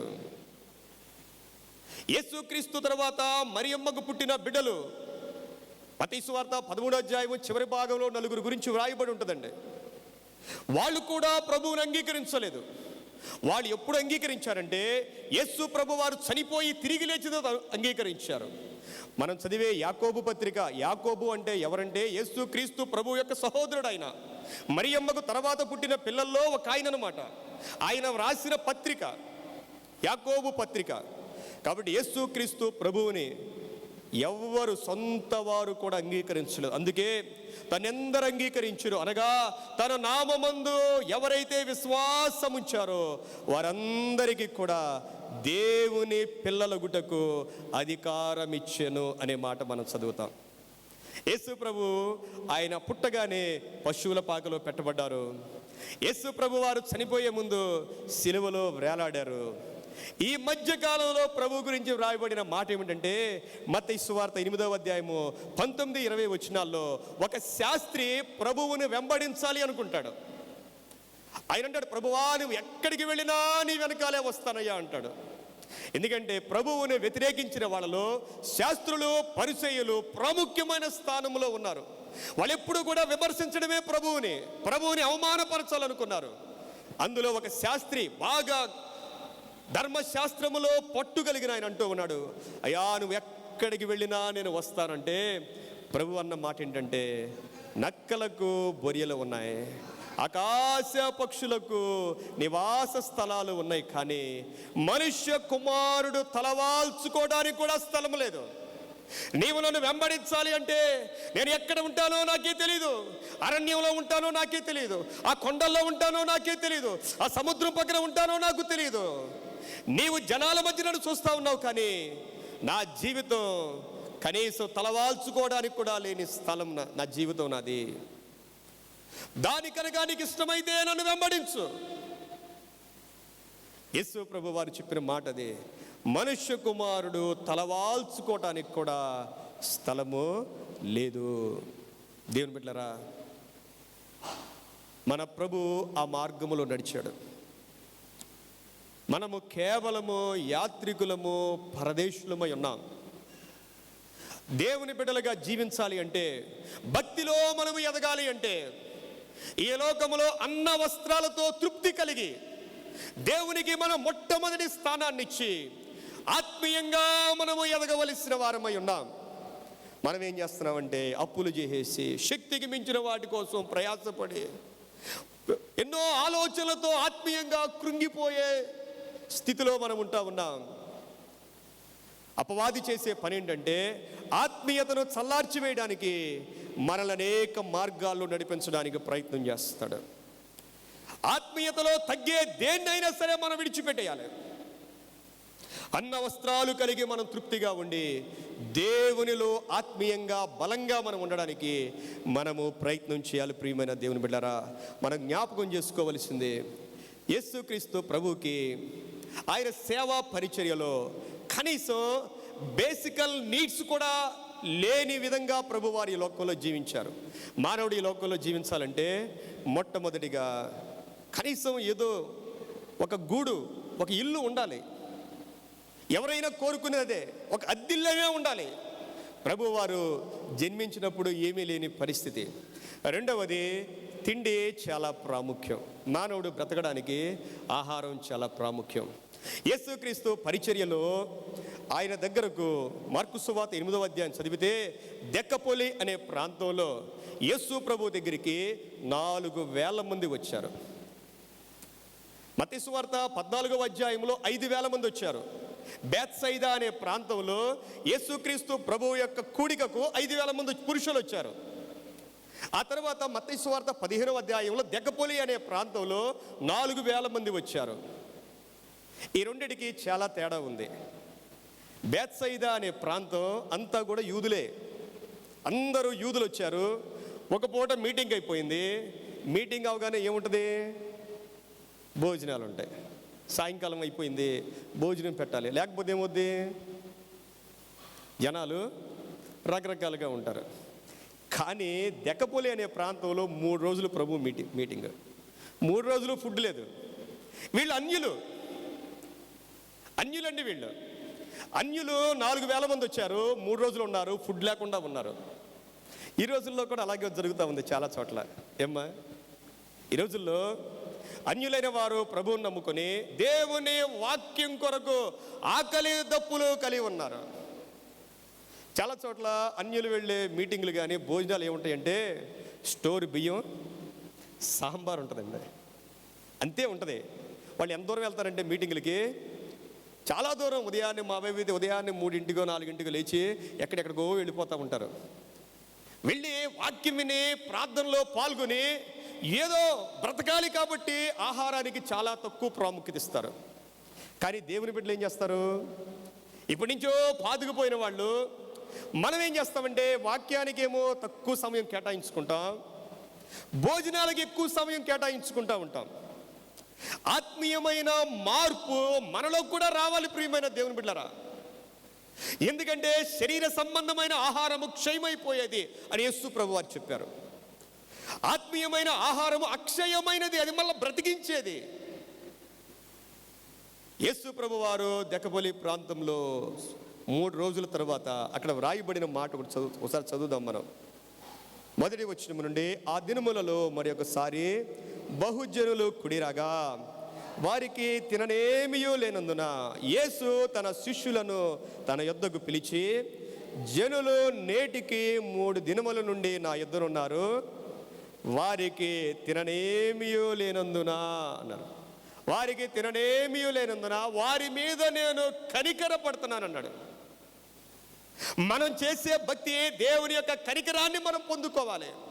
మనం చేసే భక్తి, మనం చేసే ఉపవాసాలు, మనం చేసే దాన ధర్మాలు, దేవుని కొరకు మనం పడే ప్రయాస, దేవుని యొక్క కనికరము మన మీదికి రావాలి. దేవుడు మనల్ని చూడాలి, నా బిడ్డలు నా కోసం ఎంత ప్రయాసపడుతూ ఉన్నారు అని దేవుని దృష్టి మన మీదకి వచ్చేలాగా మనం భక్తి చేయడం అలవాటు చేసుకోవాలి. ప్రియమైన దేవుని బిడ్డలారా, వాళ్ళు మార్గములో మూర్ఛిల్లపోతారేమో, వారిని అలాగూ పంపడం నాకు ఇష్టం లేదు అని ప్రభు వారు వారి దగ్గర ఏమున్నది అని చూస్తే వారి దగ్గర 7 రొట్టెలు మాత్రమే ఉన్నాయి. 4,000 మంది పురుషులకు ప్రభువారు వారికి సమృద్ధిగా భోజనం పెట్టి పంపించారు. ప్రియమైన దేవుని బిడ్డలారా, ఈ మాటలు నేను ఎందుకు చెప్తూ ఉన్నానంటే, ప్రభు సేవా జీవితంలో వారికి భోజనం పెట్టడానికి కూడా ప్రభు దగ్గర స్తోమత లేదు. అన్యులు 3 దినాలు భోజనం లేకపోయినా సణుక్కోలేదు. సణుక్కోవడం అనేది ఒక దురాత్మ. కొంతమంది ప్రతిదానికి సణుక్కుంటారు. మనిషికి ఓపిక ఉండదండి, ఓర్పు ఉండదు. ప్రతిదానికి సణుక్కుంటే అపవాదిని మనము ఆహ్వానించిన వారుగా మనం ఉంటాం. దేవుడు బిడ్డలుగా దేవుడు నడిపించే మార్గములో ఎన్ని కష్టాలున్నా సరే సంతోషముతో దేవుణ్ణి మనం స్తుతించాలి. అది ఎలాంటి పరిస్థితి అయినా సరే సంతోషముతో దేవుణ్ణి మనం స్తుతించాలి. ఆహారం లేదా, దేవానికి స్తోత్రం. ఆరోగ్యం లేదా, దేవానికి స్తోత్రం. అవమానాల, దేవానికి స్తోత్రం. ఆ స్థితిలోనికి కనుక మన భక్తి జీవితం వచ్చేస్తే దేవుని యొక్క అద్భుతమైన కార్యాలను పొందుకుంటాం. ప్రియమైన దేవుని బిడ్డలారా, అది నిజమైన భక్తి. ఇశ్రాయేలు ప్రజలు అరణ్య యాత్రలో 16వ అధ్యాయంలో వారు సీను అరణ్యానికి వచ్చారు. సీను అరణ్యానికి వచ్చినప్పుడు వారికి ఆహారము లేదు. వారికి ఆహారం లేకపోయేసరికి వాళ్ళు మోషే మీద, దేవుని మీద సణుక్కోవడం ప్రారంభించారంట. మనుషులు ఎక్కువ కూడా ఆహారం దగ్గరే సణుక్కుంటారండి. ఎవరైనా భోజనాలు పెట్టారనుకోండి, ఏదైనా బాగా పోతే వెంటనే సణుక్కుంటారు. అది బాగుండాలి అన్న దేవుని చిత్తం, బాగుండకూడదన్న దేవుని చిత్తమే. అంతే, ఆయన చిత్తం లేకుండా ఏది జరగదండి. కొన్నిసార్లు భోజనాల ద్వారా దేవుడు మనల్ని పరీక్షిస్తూ ఉంటాడు. కొన్నిసార్లు ఉప్పే వేయరు, వెంటనే మనం ఏమంటాం, ఏం బాగాలేదండి అంటాం. అంటే అర్థం ఏంటి? పెట్టుకున్న వాళ్ళని నిరుత్సాహపరుస్తున్నాం, మనము నిరుత్సాహపడుతున్నాం, దేవుణ్ణి కూడా మనం బాధ పెట్టేవారుగా మనం ఉంటాం. ఎప్పుడో దేవుని బిడ్డలమైన మనం తిండి విషయంలో ఆలస్యం అవ్వచ్చు. కొన్నిసార్లు దేవుడే ఆలస్యం చేస్తాడు. కొన్నిసార్లు సమృద్ధిగా ఉండకపోవచ్చు, దేవుడే అలాగ చేస్తూ ఉంటాడు. మన విశ్వాసాన్ని దేవుడు కొన్నిసార్లు పరీక్షిస్తూ ఉంటాడు. ఎర్ర సముద్రాన్ని చీల్చిన దేవుడు, పగలు మేఘ స్తంభములో, రాత్రి అగ్ని స్తంభములో ఉన్న దేవుడు ఆహారం పెట్టలేడా? ఆహారం పెట్టగలడు ఆయన. కొన్నిసార్లు దేవుడు మనల్ని పరీక్షించడానికి ఆహార విషయంలో కూడా దేవుడు మనల్ని పరీక్షిస్తాడు. ఆ పరీక్షలో మనం నిలవబడాలి. దానియేలు దేవుని దగ్గర అలాగే జయాన్ని పొందుకున్నాడు. అన్యులు తినే ఆ శ్రేష్టమైన ఆహారం మాకొద్దు అయ్యా, నీవు దీవించని ఆహారం మాకొద్దు అని బ్రతిమలాడుకున్నాడు. ప్రియమైన దేవుని బిడ్డలారా, 10 దినాలు పరీక్షించిన తర్వాత 10 జ్ఞానం, అందరికంటే 10 దేవుడు ఆయన్ని ఆశీర్వదించడం మనం చూస్తూ ఉన్నాం. మనం ఈ లోకంలో శ్రేష్టమైన ఆహారాన్ని స్వీకరిస్తూ ఉన్నాం. దేవుడు అందరినీ ఆశీర్వదించి అందరినీ మంచి స్థితిలో ఉంచాడు. ఏ పూట ఏం భోంచేయాలి, ఇంత ఆలోచన కలిగి ఉంటున్నాం. మనం దేవుని వాక్యం ఎడల కూడా అంతే ఆసక్తి మనం కలిగి ఉండాలి. ఈరోజు ఎంత దేవుని వాక్యాన్ని మనం చదువుతూ ఉన్నాం, ఎంత వాక్యాన్ని మనం అర్థం చేసుకుంటా ఉన్నాం, ఎంతగా వాక్యానికి లోబడుతూ ఉన్నాం అని ప్రతిరోజు కూడా మనల్ని మనం పరిశీలన చేసుకోవాలి. ఈ రోజుల్లో చాలామంది వాక్యం చదివే సమయం కేటాయించలేకపోతున్నారు. వాక్యం చదివే సమయం. నేను మొన్న కాకినాడ ఊరు వెళ్ళానండి. ఆమె చెప్పిన మాటల్లో ఒక మాట, వారి చిన్న పాపకి JNTUలో గోల్డ్ మెడలిస్ట్ అనమాట. ఆ తర్వాత 3 సంవత్సరాలు గ్యాప్ తీసుకుందంట ఆమె. ఆ తర్వాత ఇంగ్లాండ్ వెళ్ళడానికి అప్లై చేస్తే వాళ్ళు కొన్ని ప్రశ్నలు అడిగారు. ఈ 3 సంవత్సరాలు నువ్వేం చేశావు అంటే, ఇంత గ్యాప్ వస్తే వీసా ఎవరు? ఈ 3 సంవత్సరాల్లో ఆమె ఏం చేసిందంటే, ఈ 3 సంవత్సరాల్లో వాళ్ళ పాప బైబిల్ని అనేక సార్లు బాగా చదివేసిందంటండి. అదే పనిలో ఉందంట దేవుని వాక్యం చదవటం. బాగా వాక్యం చదివింది, ప్రార్థన చేసుకున్నారు. వీసా రావడం కష్టం అని చెప్పారు, హైలీ ఇంపాసిబుల్ అన్నారంట. కానీ ఆమె నమ్మింది, నా దేవునికి అసాధ్యమైంది ఏది లేదని. వీసా వచ్చింది, వెళ్ళిపోయింది. ఆమె చెప్పిన మాట, ఆ యూనివర్సిటీలో ఇంతవరకు ఎవరు కూడా 60% కంటే దాటలేదంటండి. అసలు వెయ్యరంట, ముందే చెప్పారంట. వాళ్ళ పాప ఫస్ట్ టైం 80% వచ్చిందంట. దేవుని బిడ్డలారా, దేవుని వాక్యానికి అంత శక్తి ఉంటుందండి. మనుషులు దేవుని వాక్యం చదవకుండా ఈ రోజుల్లో మనుషుల మీద ఆధారపడతా ఉన్నారు. వాక్యమే దేవుడు. వాక్యం చదివితే మనల్ని ప్రపంచంలో ఎవరో మోసం చేయలేరు. జీవాహారము ప్రతిరోజు మీరు చదవండి, మీ పిల్లల్ని కూడా చదివించండి. ప్రియమైన దేవుని బిడ్డలారా, దేవుని వాక్యం చదివిన వారు, ధ్యానం చేసిన వారు, ప్రకటన గ్రంథం 1వ అధ్యాయం రాయమంటది, ఈ వాక్యము చదువువాడు వినువాడు వీటి ప్రకారం జీవించువారు బహుధన్యులు. చదవాలి, వినాలి, ధ్యానం చేయాలి, పాటించాలి. కాబట్టి ఆ దినాల్లో ప్రభు వారికి బేసికల్ నీడ్స్ కూడా లేని పరిస్థితి మనం చూస్తూ ఉన్నాం. మోషే యాత్రలో నీళ్లు కూడా లేవంటండి. నీళ్లు లేకపోతే ఎలా ఉంటుంది? ప్రకటన గ్రంథంలో గాలి లేని రోజులు రాబోతున్న ప్రకటన గ్రంథంలో ఉంది. 4 దేవదూతలు నలుదిక్కులు నిలవబడి గాలి వేచకుండా బంధించే రోజులు రాబోతా ఉన్నాయి. కానీ నిర్గమాకాండము 17వ అధ్యాయములో ఇశ్రాయేలు ప్రజలు రెఫీదీము అనే ప్రాంతానికి వచ్చినప్పుడు వారికి నీళ్లు లేవు. ఆత్మీయ యాత్రలో ఇవన్నీ అనుభవాలండి. దేవుడు కొన్నిసార్లు లేకుండా చేస్తాడు, కొన్ని లేకుండా చేస్తాడు. ఎందుకంటే మనం ఎలాగుంటున్నాం, మన విశ్వాసం ఎలా ఉంటుంది? నా ప్రజలు కష్టాల్లో నా కొరకు నిలవబడతారా లేదా? వాళ్ళు అందరూ రాళ్ళు తీసుకున్నారంట మోషేని కొట్టడానికి. చూడండి ఒకసారి, లేని పరిస్థితి. క్రిస్మస్ దినాల్లో బట్టలు కొనలేని పరిస్థితి రావచ్చు. దేవుడు కొన్నిసార్లు మనకి ఇవ్వడండి. దేవుడు మనకి ఇవ్వనప్పుడు దేవుడిని మనం స్తుతించాలి. అయ్యా, ఈ పరిస్థితుల్లో నిన్ను స్తుతిస్తున్నాం. ఎందుకంటే మన ప్రభువుకి కనీసం ఉండడానికి స్థలము కూడా లేని పరిస్థితి. దేవుడు పరీక్షించే కాలాలు చాలా ఆశీర్వాదకరమైనవండి. ఆ సమయాల్లోనే మనం చాలా దేవునికి లోబడి ఉండాలి. మన జీవితాల్లో ఏమేమైతే లేవో అవే మనకు ఆశీర్వాదం. ఆరోగ్యం లేదా దేవుణ్ణి మనం స్తుతించాలి. ఐశ్వర్యం లేదా దేవుణ్ణి మనం స్తుతించాలి. వేటిని మనం లేకుండా ఉన్నామో ఆ పరిస్థితుల్లో గనక మనము దేవుణ్ణి స్తుతించగలిగితే దేవుడు మన జీవితాన్ని అద్భుతంగా ఆశీర్వదిస్తాడు. ప్రియమైన దేవుని బిడ్డలారా, జకరియా ఎలిజబెత్లు వారికి ఎవరు లేరంట. వారికి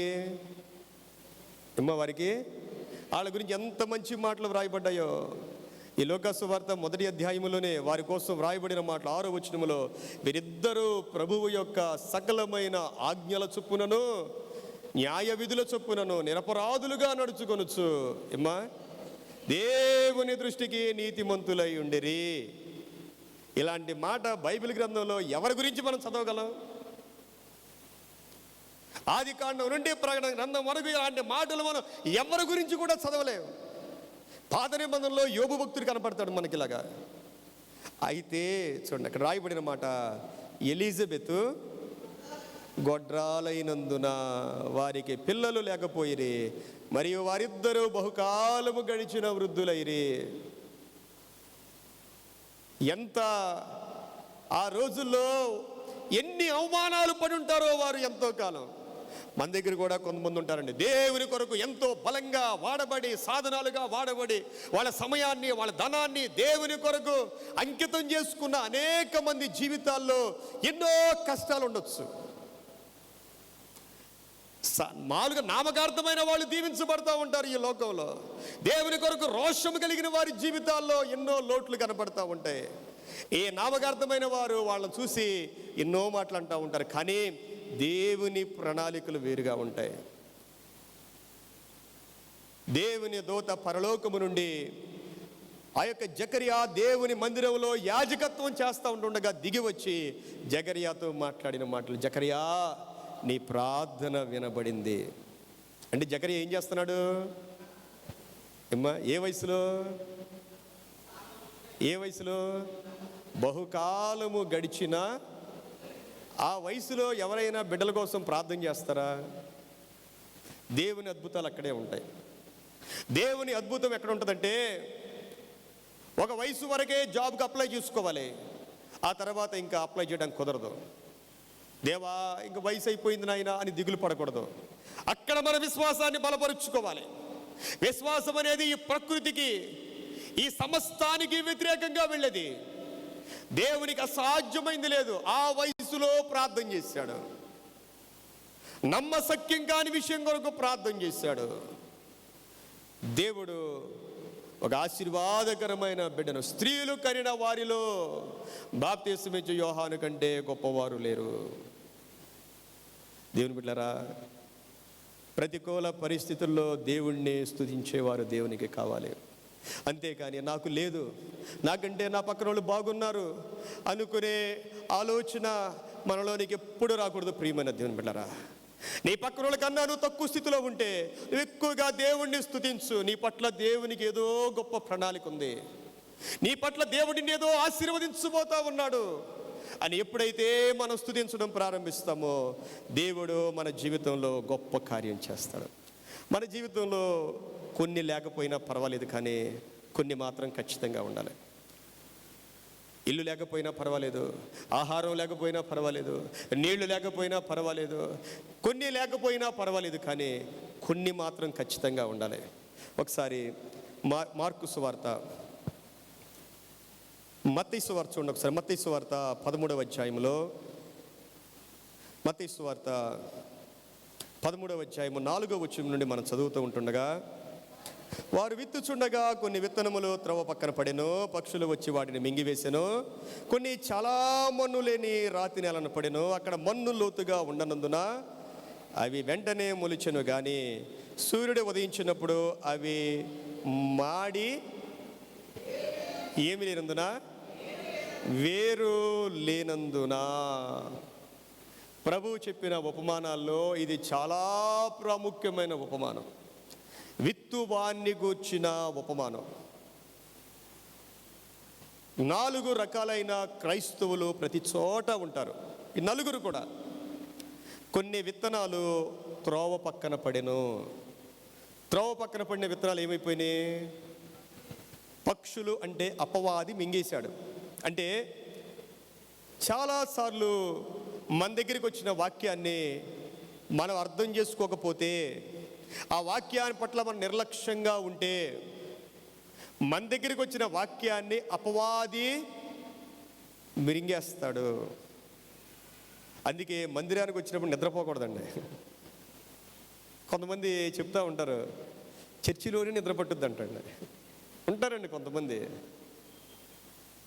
పాస్టర్ గారు ఏంటోరండి, ఇంటికాడ అసలు నిద్ర పట్టడం లేదు, చర్చికి వస్తే మాత్రం ఓన్లీ దేవునికి స్తోత్రం అనిపిస్తుంది ఒక్కోసారి. కానీ మన దగ్గరికి వచ్చిన వాక్యం మనం వినకపోతే, పక్కన వాళ్ళతో మాట్లాడుతూ ఉండంటే, అలక్ష్యంగా ఉంటే, నీ దగ్గరికి వచ్చిన వాక్యాన్ని ఎవరు మింగుతారు? అపవాది మింగుతాడండి. అందుకే మందిరానికి వచ్చినప్పుడు చాలా జాగ్రత్తగా ఉండాలి. అపవాది మింగి ఏం చేస్తాడు? మన మీదే దాడి చేస్తాడు.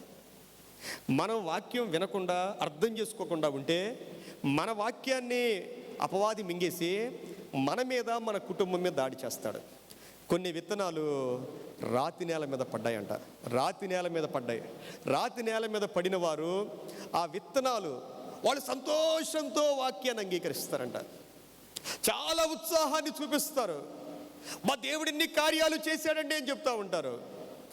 కానీ సూర్యుడు ఉదయించగా, అనగా ఎండ తగలగా, శ్రమలు రాగా, పరీక్షలు రాగా వారిలో వేరు లేనందున. వేరు మనం చూస్తామా? ఏ చెట్టుకైనా వేరు కనపడదు. కనపడని భక్తి, అదే ప్రార్థన జీవితం. దేవునికి మనకి ఉన్న ఒక సహవాసం. ప్రతి క్రైస్తవుడికి కూడా ఇది చాలా ప్రాముఖ్యమైంది. దేవునికి మనకి ఉన్న సహవాసం ఈ ప్రపంచంలో ఎవ్వరికీ తెలియదు. అది నీ కన్నీటి ప్రార్థన, నీ ఉపవాస ప్రార్థన, అదే నిన్ను నిలబెట్టుద్దండి. గాలి వస్తుంది, తుఫాను వస్తుందండి. ఏ చెట్టుకైతే వేర్లు బలంగా ఉంటాయో ఆ చెట్టు మాత్రమే నిలబడుద్ది. ఆత్మీయ జీవితంలో ప్రతి ఒక్కరి మీదకి కూడా తుఫాను వచ్చుద్ది. మత్తయి సువార్త 7వ అధ్యాయంలో ఉంటుంది, 24 వచ్చిన నుండి. బుద్ధి కలిగిన వాడు ఇల్లు కట్టాడు, బుద్ధి లేని వాడు కూడా ఇల్లు కట్టాడు. ఏ ఇంటి మీదకి తుఫాను వచ్చింది? మొట్టమొదటిగా బుద్ధి కలిగిన వాని ఇంటి మీదకే వచ్చింది. దేవుని బిడ్డలమైన మన మీదకే వస్తాయండి ఇవన్నీ కూడా. సమస్యలు, శోధనలు, కష్టాలు, ఏదో జరగకూడనివి జరుగుతూ ఉంటాయి. ఆ సమయంలో మనం నిలవబడాలి ప్రియమైన దేవుని బిడ్డలారా. వేరు ఉండాలి, వేరు ఉండాలి. ఒక సామెత ఉంటుంది, తుమ్మితే ఊడిపోయే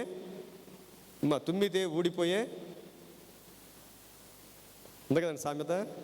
అలాంటి భక్తి మనం చేయకూడదు ప్రియమైన దేవుని బిడ్డలారా. ఒక సంఘంలో నాటబడిన మొక్కలాగా ఉండాలి. నువ్వు ఈ సంఘంలో ఎదగాలి, నువ్వు ఈ సంఘంలో ఫలించాలి. నీ వేళ్ళు ఎంతో లోపలికి వెళ్ళిపోవాలి. వస్తాయండి కొన్నిసార్లు, దేవుడు అనుమతిస్తేనే శోధనలు వస్తాయి. ఎవరైనా మనల్ని ప్రేమించాలన్నా, ఎవరైనా మనల్ని ద్వేషించాలన్నా దేవుని అనుమతి లేకుండా జరగవండి. కొన్నిసార్లు కొంతమంది మనల్ని ప్రేమిస్తారు, ఉప్పొంగిపోతాం. కొన్నిసార్లు కొంతమంది మనల్ని దూషిస్తారు, అప్పుడు కూడా ఉప్పొంగిపోవాలి. కొన్నిసార్లు కొంతమంది మనల్ని కరెక్ట్ చేస్తూ ఉంటారు, సంతోషముతో స్వీకరించాలి.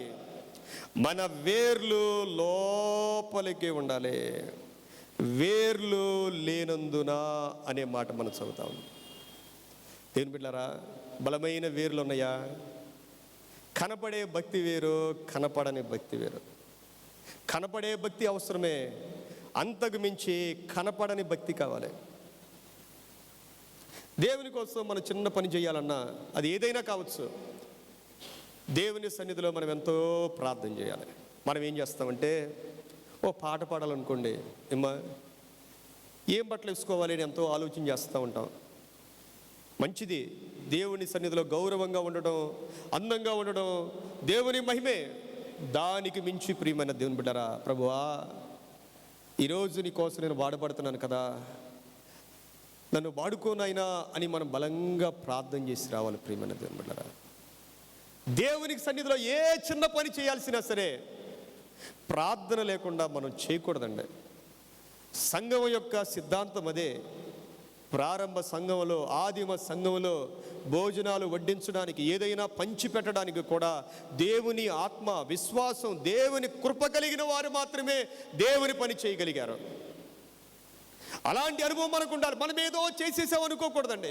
ప్రార్థనాపూర్వకంగా మనం చేయాలి ప్రియమైన దేవుని బిడ్డలారా. వేర్లు ఉండాలి, వేరు ఉండాలి. ఎవరొచ్చి నిన్ను తోసినా నువ్వు పడకూడదు. నిన్ను తోసివేయడానికి అనేక మంది ప్రయత్నం చేయవచ్చు, నిన్ను పీకి వేయడానికి అనేక మంది ప్రయత్నం చేయవచ్చు, కానీ నీలో వేరు ఉంటే, వేర్లు ఏం చేస్తాయి తెలుసండి? చెట్టు బలంగా ఉంటే తుఫాను వస్తే చెట్టు అటు ఇటు కదులుద్ది, అటు ఇటు కదులుద్ది. కొన్ని చెట్లు పడిపోతాయి, కొన్ని చెట్లు నిలబడతాయి. ఏ చెట్టు అయితే నిలబడుద్దో ఆ తర్వాత మహావృక్షలాగి వెదిగిపోతుంది. ఎందుకంటే చెట్టు అటు ఇటు కదిలినప్పుడు కిందంట కొత్తగా వేళ్ళు పడతాయంట. మళ్ళా భూమి లోపల కదులుద్ది చెట్టు, కొత్తగా వేర్లు వస్తాయండి. ఆ కొత్తగా వేర్లు వచ్చిన తర్వాత అది మహావృక్షంలాగా మారిపోద్ది ప్రియమైన దేవుని బిడ్డలారా. వేర్లు ఉండాలి. నీ మీదకి తుఫాన్లు వస్తున్నాయా? సంతోషంగా ఉండు, సంతోషంగా ఉండు, భయపడిపోవద్దు. ప్రభు తోడుగా ఉంటే బహుగా ఫలిస్తాం ప్రియమైన దేవుని బిడ్డలారా. యేసు ప్రభు వారి లోకంలో ఉన్నప్పుడు ఆయనకి బేసికల్ నీడ్స్ కూడా లేవండి. మరొక సంగతి ఉందండి, ఒక ఆయన దగ్గర అప్పు తీర్చడానికి డబ్బులు లేవండి.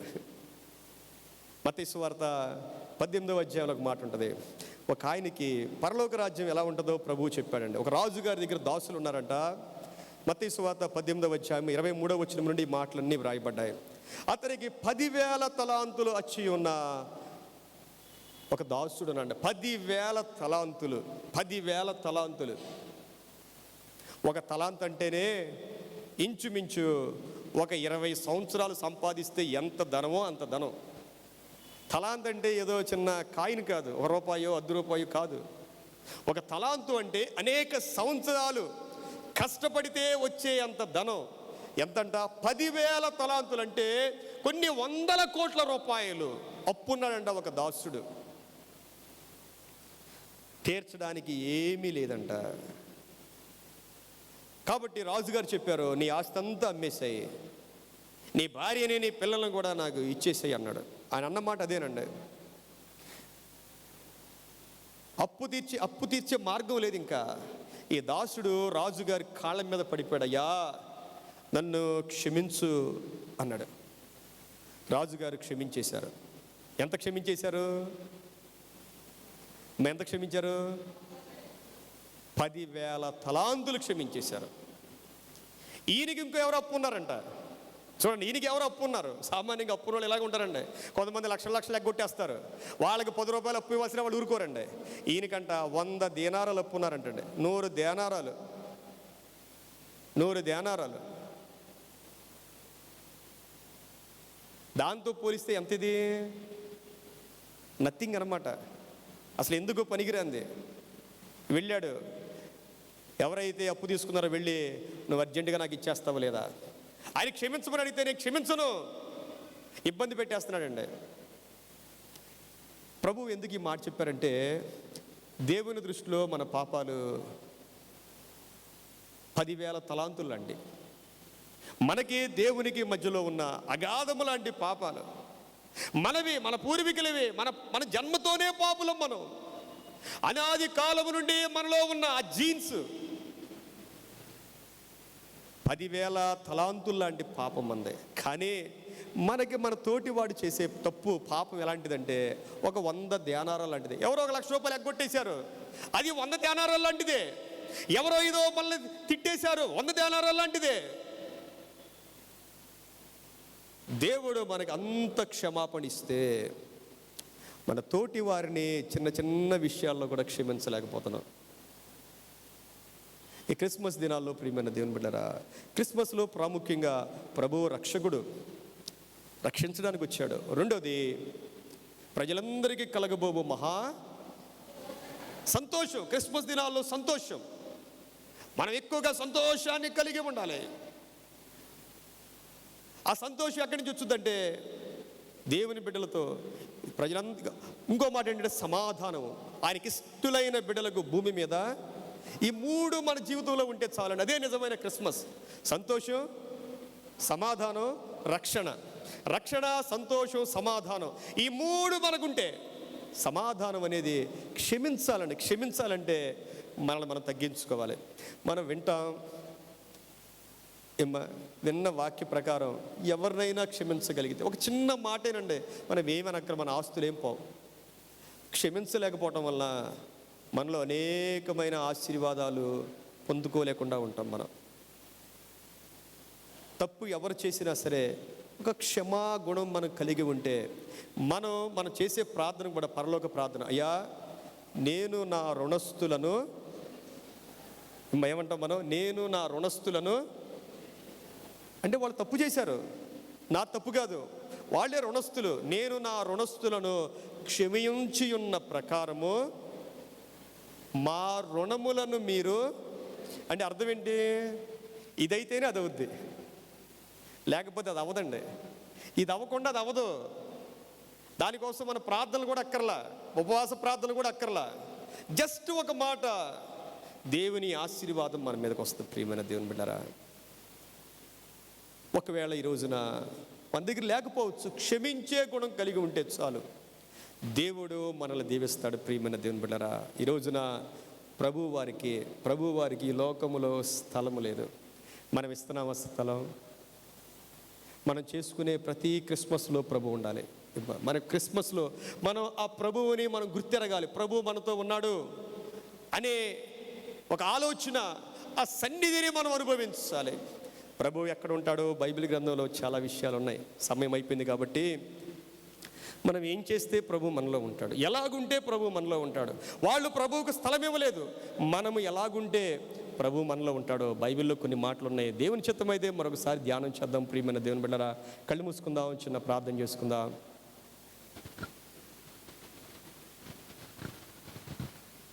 చిన్న ప్రార్థన. ప్రభువుకి, ప్రభువా నేను నీకు నా హృదయంలో స్థలం ఇస్తాను నాయనా. దేవుని బిడ్డలారా, ఒక చిన్న మాట, ప్రభువా నా హృదయంలో నీకు స్థలం ఇస్తున్నాను నాయనా. ఇవా స్థలము గనక ఇవ్వడానికి ప్రభు అంట హృదయమనే తలుపు యొద్ద ఉండి తట్టుచూ ఉన్నాడు ఆయన. ఎవరైనా ఆయన స్వరము విని తలుపు తెరిస్తే ఆయన లోపలికి వస్తారంట ఉన్నాడు. మనం గనక ఆహ్వానిస్తే ప్రభువా నాలోనికి రా, ఆ సంతోషం నాకు ఇవ్వయ్యా, ఆ రక్షణ నాకు ఇవ్వయ్యా, ఆ సమాధానం నాకు ఇవ్వయ్యా.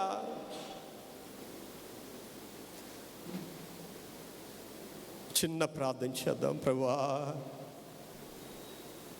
మాకు తెలిసి తెలియక నిన్ను మా హృదయమనే తలుపు యొద్ద బయటే నిలబడితే మమ్మల్ని క్షమించండి. నువ్వు తలుపు కొడతా ఉన్నావు కానీ అనేక సార్లు మేము గ్రహించలేకపోతా ఉన్నామేమో. దేవాతి దేవుడమైన మీకే ఈ లోకంలో స్థలం ఇవ్వలేదు నైనా,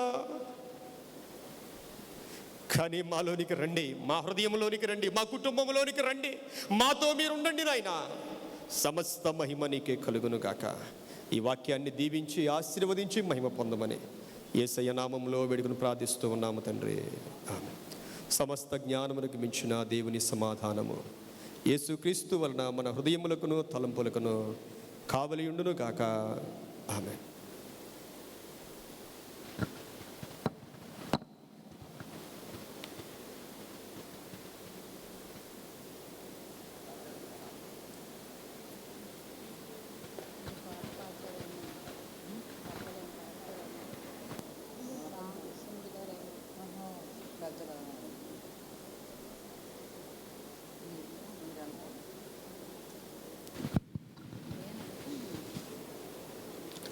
ఈ సమయంలో మన ట్రెజరర్ గారు వారి యొక్క బృందం కానుకలు స్వీకరించవలసిందిగా వారిని ఆహ్వానిస్తా ఉన్నాను.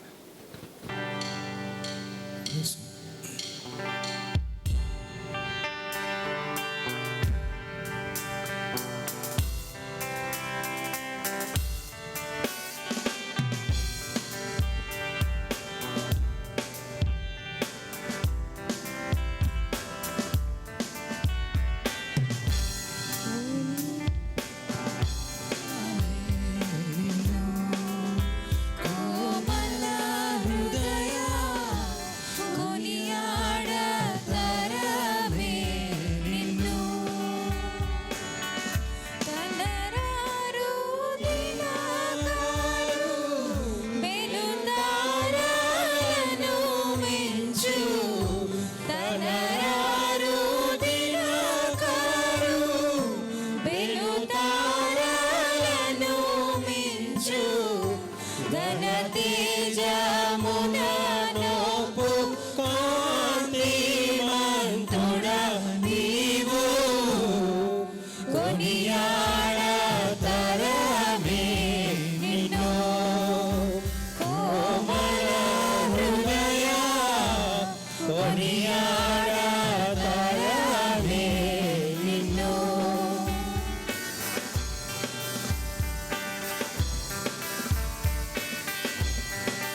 కొరకు కూడా ప్రార్థన చేద్దాం.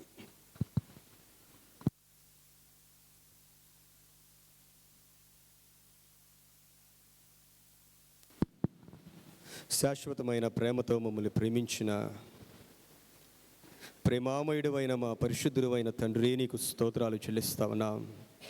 మా కొరకు ప్రాణం పెట్టేంతగా మమ్మల్ని ప్రేమించిన యేసయ్యా, నీకు వందనాలు చెల్లిస్తా ఉన్నాం.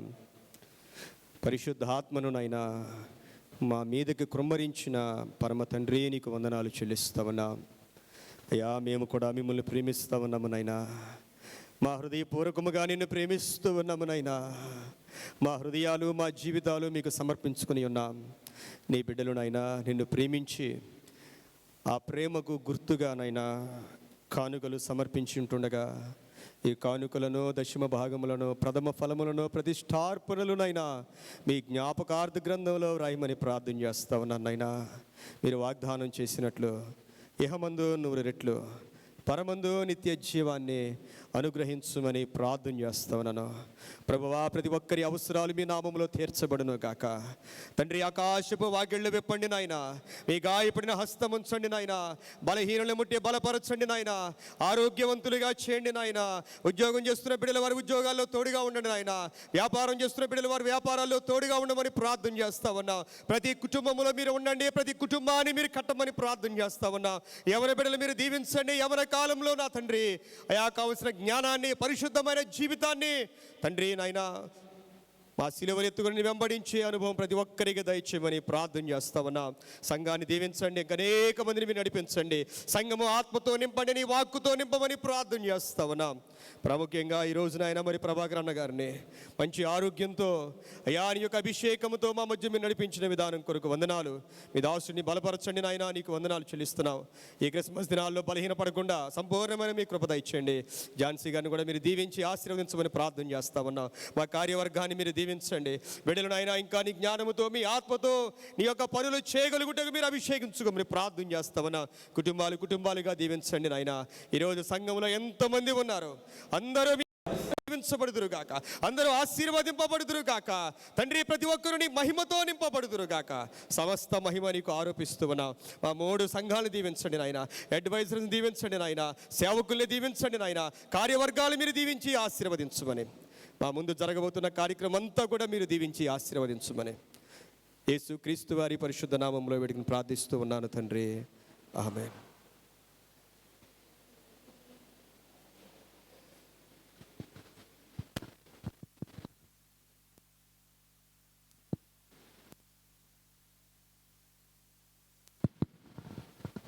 గడిచిన వారం యొక్క కానుకల వివరాలు మన యొక్క ట్రెజరర్ గారు తెలియజేస్తారు. అనంతరం సెక్రటరీ గారు ప్రకటనలు తెలియజేస్తారు.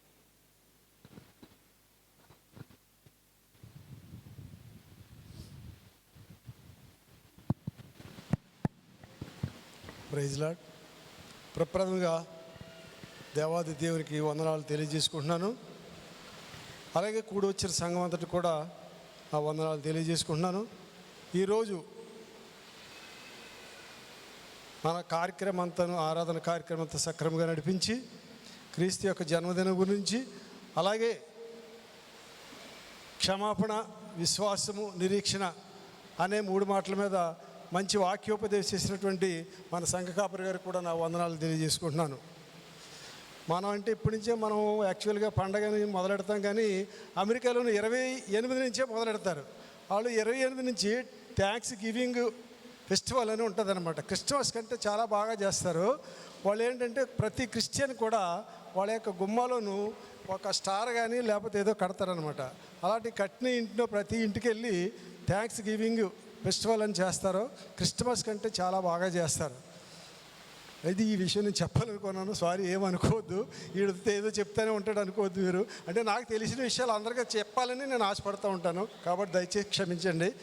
పోయిన వారం సంఘ సభ్యులంతా సమర్పించినటువంటి కానుకల వివరాలు ఈ విధంగా ఉన్నాయండి.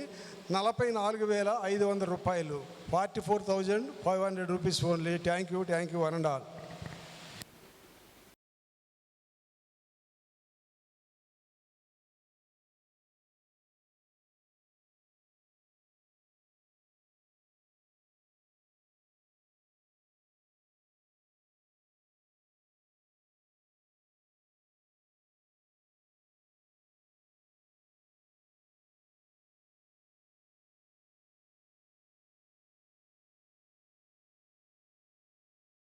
మన దైవజనులు రెవరెండ్ ఎన్ అలీనాయుడు గారికి సంగతి వందనాలు తెలియజేసుకుంటున్నాను. ఈ వారంలో జరగబోయే కార్యక్రమాల వివరాలు తెలుసుకుందామండి. ఉమ్మడి సమాజ్ యొక్క కోడికలు 13/12/24 అనగా శుక్రవారం ఉదయం 10 గంటలకు మెయిన్ చర్చ్ నందు ఉపవాస ప్రార్థన కూడిక జరుగుతుందని తెలియజేస్తున్నారు కనుక స్త్రీలందరూ గమనించి ఉపవాస ప్రార్థనలో పాల్గొని దేవుని యొక్క దేవుని పొందుకోవాల్సిందిగా మనవి చేయించున్నాను.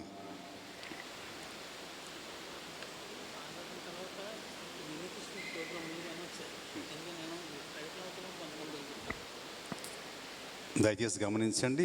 ఆరాధన అనంతరము మన సంఘ మినీ క్రిస్మస్ అనేది కార్యక్రమం నిర్వహిస్తున్నాం కనుక ఒక 10 నిమిషాల్లో కంప్లీట్ అవుతుంది కనుక సంఘ సభ్యులందరూ ఎవరు కూడా వెళ్ళిపోకుండా ఆరాధనలో ఉండవలసిందిగా మనం చేస్తూ ఉన్నాను. ఒక చిన్న మినీ క్రిస్మస్ మన ఆలయంలో జరుగుతుంది కనుక ఆరాధన అనంతరము మధ్యలో వెళ్ళిపోవద్దని మనం చేస్తూ ఉన్నాను. వచ్చే ఆదివారం యథావిధిగా 10 గంటలకు మన ఆరాధన. అదే రోజు సాయంకాలం 6 గంటలకు సండే స్కూల్ క్రిస్మస్ జరుగుతుందని తెలియజేస్తున్నారు. ఇప్పుడు సండే స్కూల్ సూపరింటెండెంట్ గారైనటువంటి శ్రీమతి సూపరింటెండెంట్ టీచర్స్ వచ్చారండి, జ్యోతి గారు అలాగనే మహిత. సో వారు వచ్చి ఈ సండే స్కూల్ క్రిస్మస్ గురించి వివరిస్తూ వాళ్ళ ఆహ్వానం తెలియజేస్తారు. వారి ముందుకు ఆహ్వానిస్తూ ఉన్నాను.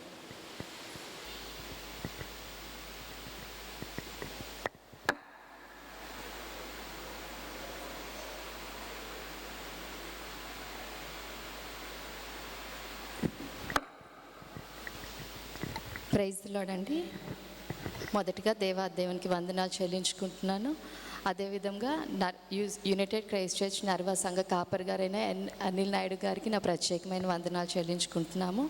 అదేవిధంగా యునైటెడ్ క్రైస్ట్ చర్చెస్ సంఘ అడ్వైజరీ బోర్డు మెంబర్ అయిన గౌరవనీయులైన క్రీస్తు సేవారత్న గారు డాక్టర్ కె ప్రభాకర్ రావు గారికి మా ప్రత్యేకమైన వందనాలు సండే స్కూల్ తరపున తెలియజేస్తున్నాము. అదేవిధంగా ఎగ్జిక్యూటివ్ బాడీ మెంబర్స్కి, డీకెన్ బోర్డ్ వారికి, ఉమెన్ సమాజ్ వారికి, అదేవిధంగా యూత్ వారి అందరికీ, సంఘం అంతటికి కూడాను ప్రభువును రక్షకుడైన యేసుక్రీస్తు నామంలో వందనాలు చెల్లించుకుంటున్నామండి. ఈరోజు ఒక స్పెషల్ ఇన్విటేషన్తో మేము ముందుకు వచ్చాము. అందరికీ తెలిసినటువంటి విషయమే ఏంటంటే వచ్చే వారం అనగా 15/12/2024 తేదీన సండే స్కూల్ క్రిస్మస్ జరగనున్నది కావున సంఘం అంతటినీ కూడాను మా సండే స్కూల్ సూపరింటెండెంట్ గారు, టీచర్స్ మరియు సండే స్కూల్ స్టూడెంట్స్ తరపున ప్రత్యేకంగా మిమ్మల్ని అందరినీ కూడా ఆహ్వానించడానికి మేము ముందుకు వచ్చాము. కావున మీ ప్రతిదినం ప్రార్థనలో ఈ ప్రోగ్రాం గురించి ప్రేయర్ చేయవలసిందిగా కోరుకుంటున్నాము. అదేవిధంగా సండే స్కూల్లో ట్రైన్ అవుతున్నటువంటి పిల్లలు రాబోతున్న దినాల్లో దేవుని మహిమార్థమై, సాక్షాత్మై బహుబలంగా వాడబడాలని మీ ప్రత్యేకంగా మీ ప్రార్థనలో జ్ఞాపకం చేసుకోవాల్సిందిగా మిమ్మల్ని కోరుకుంటున్నామండి. అదేవిధంగా ఆ రోజు జరగబోయేటువంటి కార్యక్రమాలు అన్నిటి గురించి కూడాను సండే స్కూల్ టీచర్ అయినటువంటి జ్యోతి ఆనంద్ గారు వివరాలు తెలియజేయవలసిందిగా అందజేస్తున్నాం. Praise lord. మొదటిగా దేవునికి వందనాలు.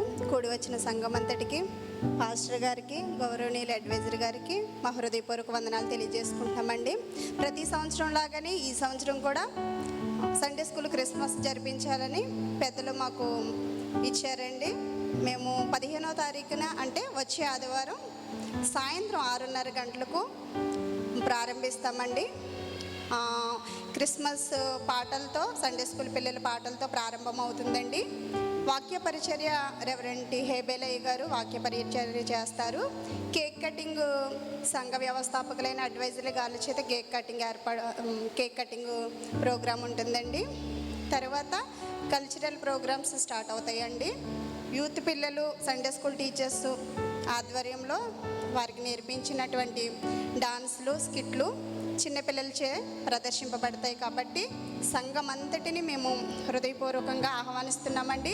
చిన్నపిల్లలు ఉన్న వాళ్ళందరూ 6:30కి మీరు మీ పిల్లలతో సహా అందరూ వచ్చి మా సండే స్కూల్ బిడ్డల్ని దీవించాలని మా సండే స్కూల్ టీం అందరి తరపున మన సంఘం అంతటిని ఆహ్వానిస్తున్నామండి. అలాగే మాకు ఈ అవకాశాన్ని ఇచ్చిన సెక్రటరీ గారికి మా సండే స్కూల్ టీం తరపున మా హృదయపూర్వక వందనాలు తెలియజేసుకుంటున్నాం. Thank you.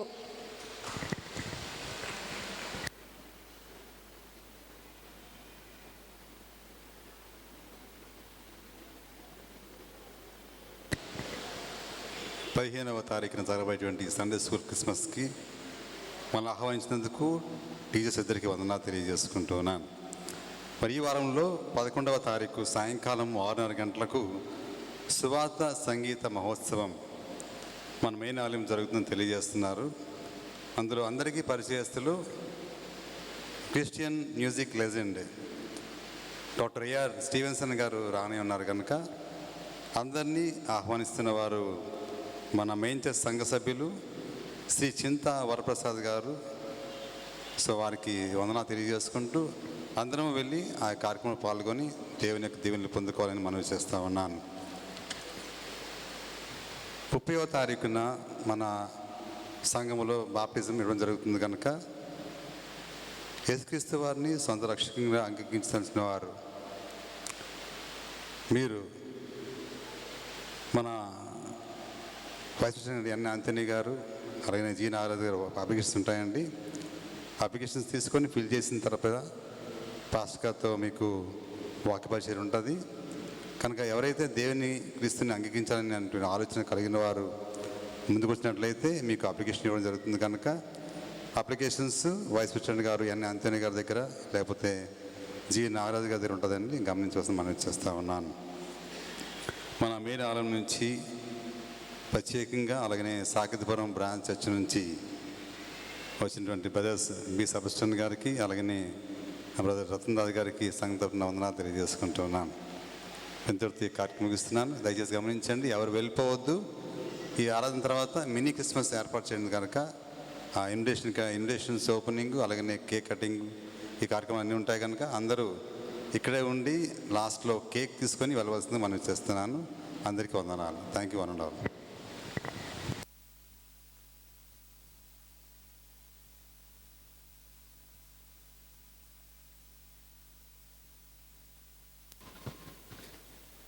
మనందరం లేచి నిలబడగా సెలవు గీతం 616 సెలవు గీతం పాడుకున్న తర్వాత పరలోక ప్రార్థన ఆశీర్వాదం అనంతరం కార్యక్రమం.